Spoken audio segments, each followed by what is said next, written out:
está denominado así.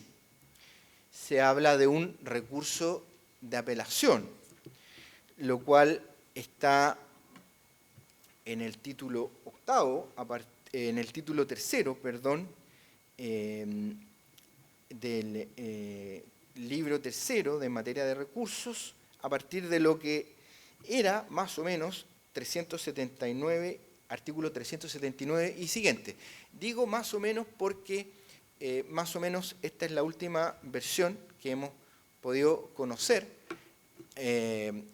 a la cual tenemos acceso, y por lo menos la que yo dejé lista para ser votada y que fue aprobada en la Cámara de Diputados. Bien, antes de que pasara al Senado, que ese es el estado. Luego viene nuestro siguiente expositor, nos va a contar José Pedro mayores detalles, ¿no es cierto?, sobre esto, pero ahí quedó. Bien, entonces en estos artículos se establece que vamos a tener un recurso de apelación, y ese recurso de apelación, si uno lo lee, llega a la conclusión de que efectivamente va a poder impugnar tanto los hechos como el derecho, a pesar de que no está dicho de manera explícita. Pero, claro, el recurso de apelación, su sola definición, alude a la posibilidad de impugnar tanto los hechos como el derecho, ¿correcto? Porque es un recurso de segunda instancia. Ya sabemos que la diferencia, ¿no es cierto?, o lo que define a un recurso de nulidad de un recurso de apelación es este concepto de la instancia. Lo aprendemos en primer año de Derecho, en segundo año, que la gran diferencia entre uno y otro principio, entre el principio de única instancia, doble instancia, es que podemos revisar tanto los hechos como el derecho. Y si el recurso es de nulidad, tenemos que limitar solo la revisión a el derecho.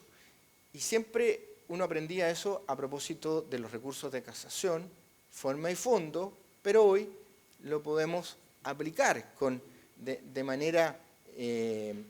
manera también excepcional a los recursos de nulidad. Bien, ¿qué más trae este recurso de apelación? Este recurso de apelación ha decidido agrupar las causales del actual recurso de casación en la forma y señalar que van a ser parte de causales específicas de un recurso de apelación. Es decir, lo que el texto dice es que si se configuran ciertas afectaciones del debido proceso, deberán ser objeto de ciertas causales específicas para su alegación, para su impugnación ante el Tribunal Superior. Y entonces, lo que dice el artículo 381 de la ley, en tramitación, insisto, es que cuando el recurso de apelación se fundamente en la infracción de normas que consagren derechos o garantías procesales cometidas en el primer grado jurisdiccional, deberán alegarse y configurarse una o más de las siguientes causales. Y cuando ahí en adelante empezamos a leer, nos encontramos con las causales del recurso de casación en la forma. Voy a leer solo una. Primero, que la sentencia hubiera sido pronunciada por un tribunal incompetente, carente de jurisdicción o no integrado por jueces designados de conformidad a la ley. Segundo, que la sentencia hubiese sido dictada en oposición a otra sentencia pasada en autoridad de cosa juzgada, siempre que ésta se haya alegado oportunamente en el juicio, Pregunta, esa es causal de casación en la forma, ¿no es cierto? Tercero, que en la sentencia definitiva se hubiesen omitido algunos de los requisitos previstos en el artículo 206, número 4, 5, 6, en fin, está aludiendo a lo que sería nuestro actual artículo 254. Cuarto, que la sentencia se hubiese dictado ultra petita, esto es, otorgando más de lo pedido por las partes, o extra petita. Pregunta, ¿esto es causal de casación, ¿no es cierto? Bueno, no los agoto leyéndoles todas las causales, pero están ahí, todas las causales de nuestro recurso de casación en la forma. Y entonces, reitero, estas han sido incorporadas como parte del recurso de apelación. Y la verdad es que los efectos que esto produce no son tan trascendentes en lo práctico. ¿Por qué? Porque todos recordamos que estas causales de casación siempre han sido de carácter más grave que las causales o hechos alegados como causantes de agravio y que generan la apelación, ¿no es cierto? Es decir, se dice, sostenemos todos, que las causales del recurso de casación producen nulidad. Y entonces, por la gravedad de las hipótesis que describen, lo que están haciendo es generar una nulidad dentro del proceso. Entonces, lo lógico es que las ataquemos por la vía de la casación, que es un recurso de nulidad.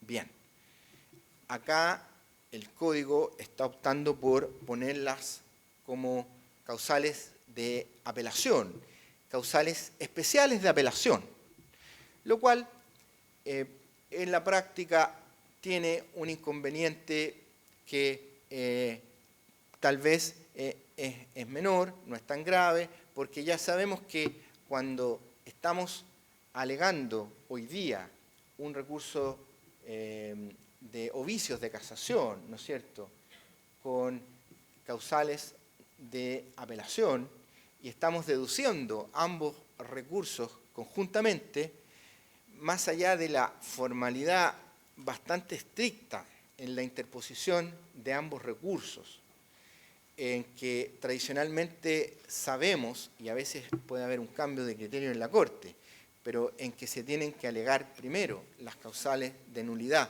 precisamente en la casación, antes del recurso de apelación, precisamente porque son causales que han generado vicios de nulidad en el proceso o en la dictación de la sentencia, y entonces si hay nulidad provocada por esos vicios, se supone que no necesitamos llegar a la apelación, porque se nos va a anular ya sea parte del proceso o el fallo. Pues bien, el efecto práctico es que si lo ponemos esto dentro del recurso de apelación, estas causales de nulidad, las ponemos dentro del recurso de apelación, vamos a llegar a tener prácticamente el mismo resultado, porque aunque lo estemos denominando como apelación, lo que va a estar haciendo la Corte es anular. En el futuro proceso, lo que la Corte va a estar haciendo es anular, ¿no es cierto? Porque sea cual sea el nombre con que se vaya a coger, y a pesar de que acá el código dice después cómo se va a tratar estas causales, el resultado práctico, digo, es el mismo. Entonces, pareciera que acá primó un criterio de querer agrupar estas causales junto con la apelación, resolviendo un tema que es hoy día habitual en la práctica. Ya hasta ahí no hay mayor inconveniente en lo que venimos señalando. Yo creo que esto de que si la nulidad va a ser declarada o no en forma preferente a la apelación no es trascendentalmente importante, porque lo que las partes queremos lograr es que se deje sin efecto la sentencia impugnada, ya sea por la apelación o la revocación. Entonces, nadie dice, por favor, y aquí pregunta ahora dirigida a quienes somos abogados litigantes, ¿no es cierto? Nadie se entristece, nadie sufre si es que le revocan mediante la apelación la sentencia en todas sus partes, pero no le acogen la casación, por muchas horas que le hayamos dedicado a ello, ¿no es cierto? Creo que el esfuerzo al premio, como premio al esfuerzo intelectual, nos basta y nos vamos todos contentos con que nos hayan revocado la sentencia en todas sus partes, ¿correcto? O hay alguien que, por favor, me levanta la mano y lo debatimos después, pero lo importante es revocar, lo importante es impugnar, lo importante es dejar sin efecto. Bien, entonces tenemos esta situación, tenemos un recurso de apelación y yo lo único que quisiera dejar constancia en cuanto a la redacción, que es una redacción a la cual ha costado mucho llegar.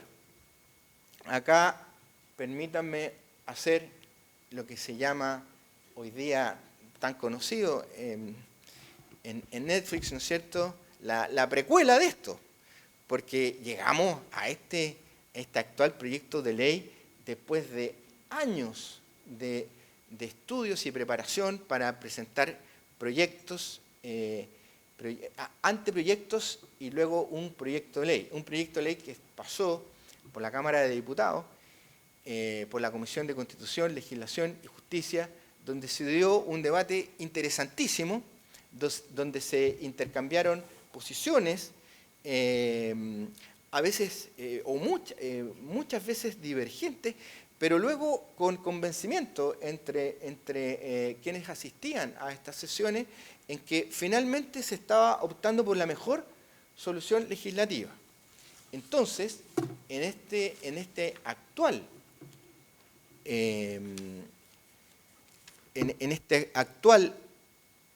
código, como está aprobado, lo que hay, insisto, es un vehículo de lujo que tenemos que conducirlo suavemente haciéndole ajustes.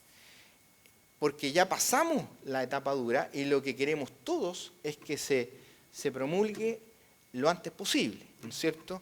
Hay un problema presupuestario por resolver, pero acá las cuestiones doctrinarias ya están, las posiciones están mayormente superadas, y el debate académico que se pueda generar en torno a esto, el debate también socializado a nivel académico en este tipo de instancias, en la cual se reciben muchos aportes, lo que va a hacer es perfeccionarlo.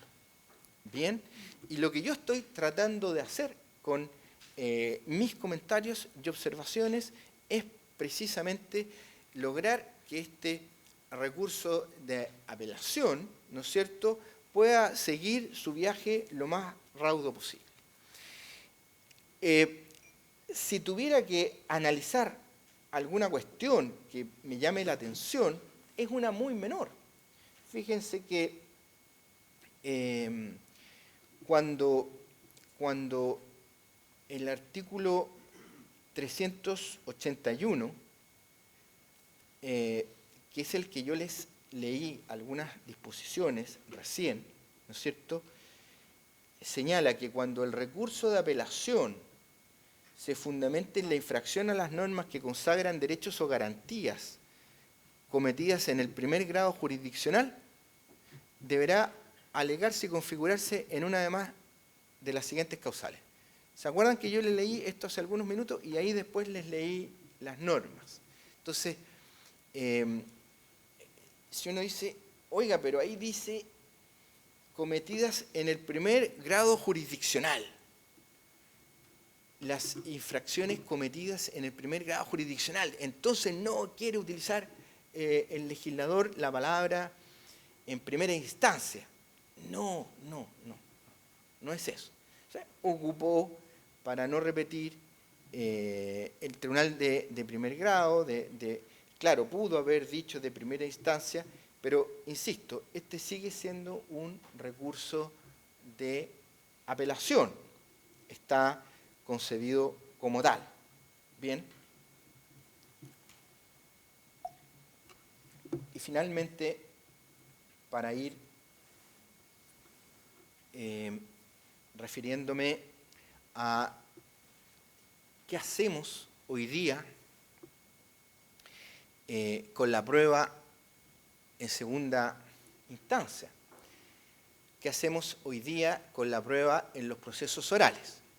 Porque, por ejemplo, en materia oral, el profesor Diego Palomo editó un libro completo sobre recursos en los cuales más o menos estas críticas que yo les he señalado se repiten y hay un autor, el profesor Riego, dice, bueno, mire, yo estoy de acuerdo en que nos está produciendo problema el no poder discutir los hechos. Pero estoy de acuerdo entonces en que los discutamos. Pero si los vamos a discutir, por favor no transemos con el principio de oralidad. Y entonces no vayamos a violentar el principio de inmediación y no se les vaya a ocurrir hacer transcripciones de las actas de declaración de los testigos, que por ningún motivo los ministros de Cortes de Apelaciones, los o las ministros de Cortes de Apelaciones, vayan a tomar conocimiento de los hechos controvertidos a través de transcripciones de las declaraciones de esos testigos. Es decir, se está aceptando entonces el problema que no nos puede ocurrir en nuestro futuro Código Procesal Civil, pero se está limitando la solución. Y ahí es donde yo engarzo esta idea con lo que planteaba al principio de la oralidad extrema. Y aquí nuevas reflexiones que nos tenemos que hacer todos los presentes y que debiéramos solucionar algunas de ellas en base a lo que yo en los pocos minutos que me están quedando les voy a plantear. Que no sé, Lorena, exactamente cuántos son, pero sé que he hablado mucho, pero ¿estamos? Ya. Entonces, ocurre lo siguiente. Hagamos el análisis de las pruebas que se van a rendir en un juicio civil. Ya las conocemos todas. La prueba documental. Instrumentos públicos, instrumentos privados, instrumentos que, por lo tanto, va a haber, esto va a sonar divertido, pero hay inmediación siempre, porque el juez de primera instancia los puede leer igual que lo lee el juez de segunda instancia. Entonces, más que inmediación, es el contacto directo que tiene a través de su propia lectura de esos documentos para formarse una impresión al momento de revisar la sentencia. Y luego tenemos también las presunciones, tenemos la prueba pericial. Y la prueba pericial ya entramos a ver si la inmediación ¿Sirve o no sirve? Porque en segunda instancia me refiero como concreción del principio de oralidad, porque el perito, si bien es cierto, entrega su informe de manera escrita en cualquier proceso, laboral, familia, etc., ya sabemos que la valoración del mismo que hace el juez queda entregada siempre a las normas de la sana crítica y que el juez le va a creer o no al perito más allá de lo que haya sido su declaración o ratificación en juicio. Entonces, yo les pregunto, ¿es estrictamente necesario que se reproduzca la declaración de la prueba del perito? ¿O bastaría con que el juez de segunda instancia conozca ese peritaje leyéndolo? Pareciera que no es necesaria esa comparecencia, ¿no es cierto? Y luego tenemos todos los demás medios de prueba van a poder ser apreciados por el ministro o ministra de Corte de Apelaciones que revisa el fallo, y hay uno solo donde estaría produciéndose el problema, o más bien dos, pero que son un mismo problema, que es la declaración del testigo tercero, ¿no es cierto?, o de la parte, que es fundamental, porque hoy día, gracias a la oralidad, la declaración que prestan las partes en el juicio pasó a ser absolutamente espontánea, y gracias a esa declaración nosotros llegamos a determinar la verdad de lo acaecido en el proceso, ¿no es cierto?, porque esa antigua absolución de posiciones que hoy día tenemos, que es tan primitiva y que no sirve para nada, salvo para ponerle la trampa de que si no absuelve, queda confeso, si no asiste, no absuelve, queda confeso, para eso sirve nomás la absolución de posiciones. Bueno, hoy día no, hoy día cuando logramos que declare una de las partes en un proceso de familia, en un proceso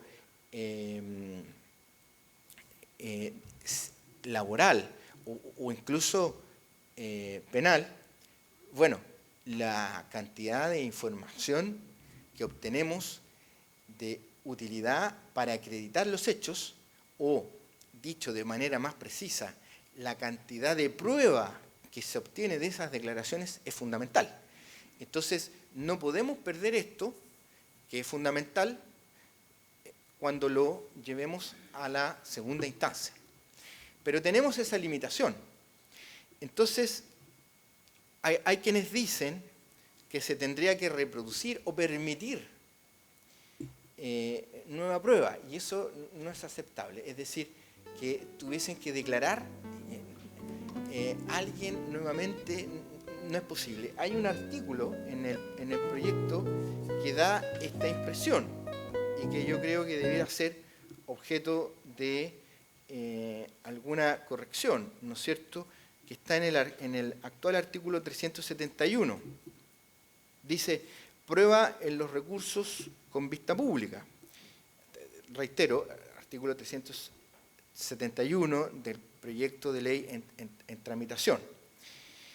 Dice, solo será admisible la rendición de aquella prueba que sea estrictamente necesaria para acreditar los supuestos de hecho de la causal específica en que se fundamentare el recurso.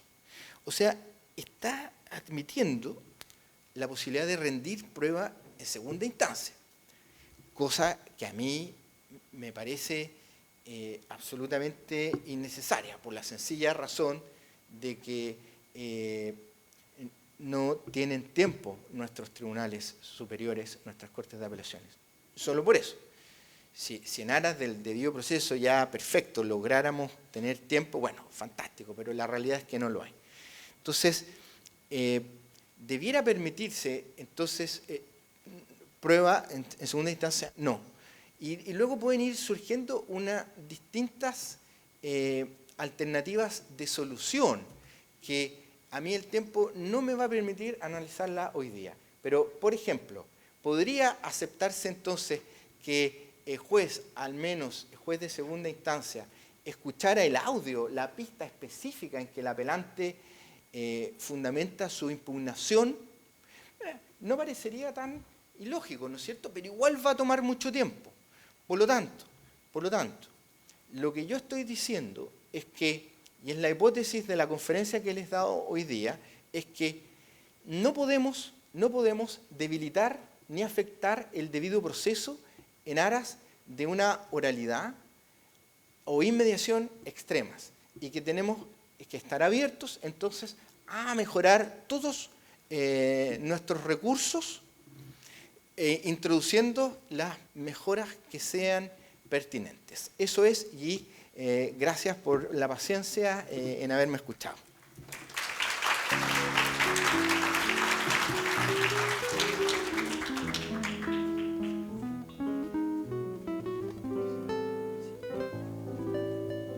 Bien, agradecemos la exposición del profesor Pinochet. En atención a que se extendió en demasía, vamos a suspender en este momento porque tenemos un café diseñado, pero él se va a incorporar conjuntamente con los profesores que van a exponer en la mesa siguiente a fin de responder todas las inquietudes que tengo la seguridad que quedaron escritas por ahí, que podrán transmitir más adelante. Por favor, lo invitamos al break 15 minutos.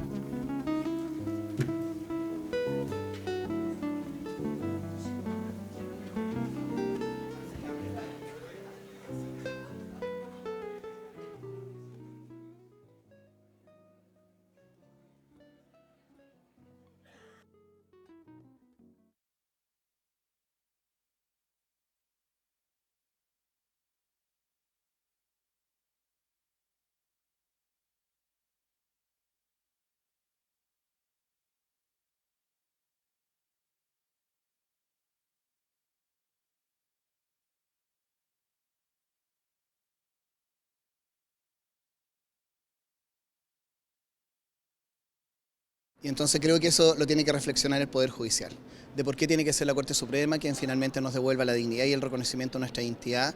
Uno de los avances en la materia es el Manual de Buenas Prácticas del Poder Judicial, que desde el 2017 busca incorporar la perspectiva de género en la administración de la justicia. Es una herramienta que recién se está empezando a utilizar y que requiere cierta práctica, digamos, en el término de las argumentaciones, pero es una buena herramienta. Y en todo caso, igual habían jueces y juezas que antes de que existiera la herramienta ya ellos trataban de incorporar conceptos. Lo más importante, diría yo, es el uso del marco internacional de derechos humanos para argumentar. Tenemos que hacernos cargo, ojalá, de crear protocolos, de llamar, digamos, a los interesados a participar y lograr, primero, sensibilizar a la gente con este tipo de temas, sobre todo a nivel de los grandes estudios. Pero además son varios los desafíos. Creo que la difusión de las buenas prácticas, del manual de buenas prácticas, pasando por todas las jurisdicciones, por todas las